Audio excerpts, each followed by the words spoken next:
What's up, snappers? If you are hot and miserable like me, you can picture yourself hanging out in this pergola. It relies on floating structures and I'm gonna show exactly how. But before we begin, don't forget to like, share and subscribe, and here we go!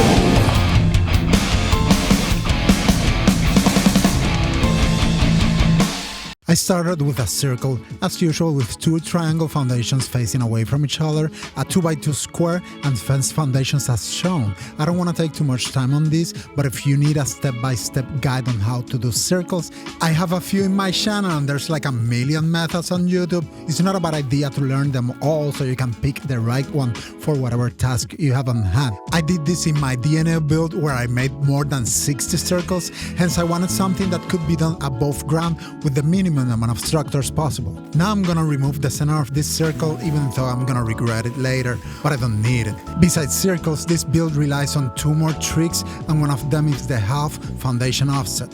When we place a foundation, some weird stuff happens in the direction we are looking at, and I like to call it the y-axis. Foundations have two pillar snap points on the sides in front of you versus one snap point to the adjacent sides. We want to be very careful which snap points we choose. I'm using the top snap point because I want all the foundations to be flush with each other, then I'm expanding the circle by a half foundation offset. This new foundation set will support floating Adobe fence foundations later. The second core trick I was telling you about is the fence foundation float. I wanted to use the max fence foundation float height, which at the time of editing this video was 3 pillars minus 4 pillar sinks. This means that from a foundation you sink 4 pillars and then you add 2 more pillars on top of the last one. At this height we are able to snap a fence foundation to a foundation that is flush with the original foundation in place. Makes sense? Let's try it again. Snap a pillar to the bottom snap point of the border of a foundation.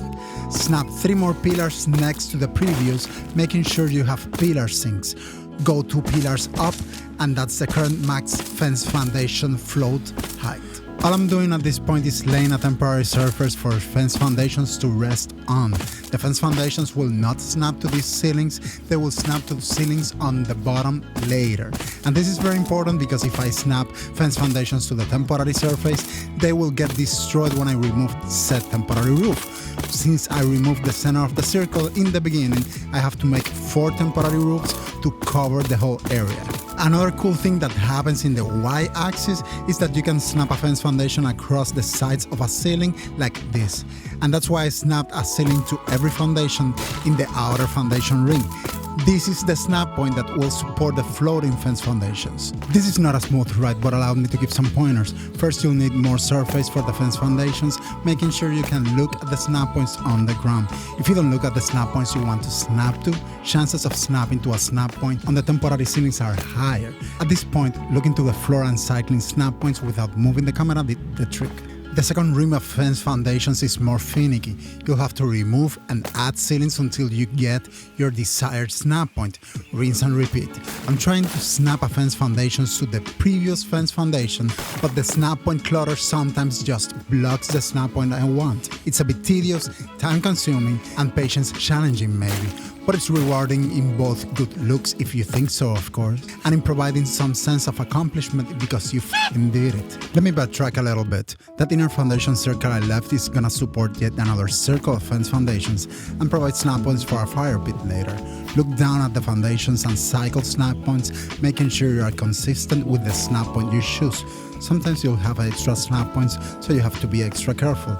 And as for the structural integrity part of this build, that's pretty much it. Be very careful when removing the temporary ceiling, one step at a time to make sure you can recover whatever you lose, if you lose anything at all.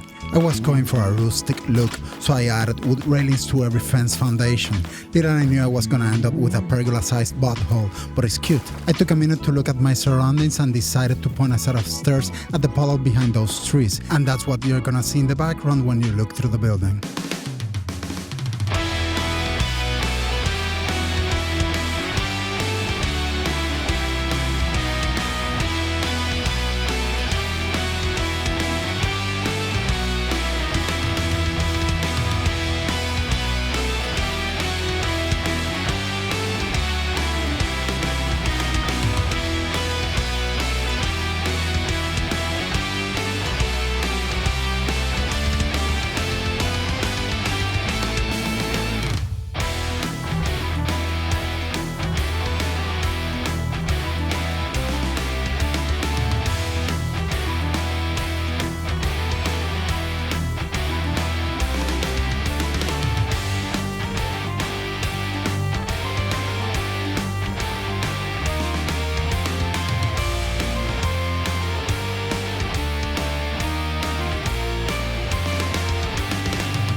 Thank you all for watching. If you want this in your server, hit me up. Don't forget to like, share and subscribe, and see you next time.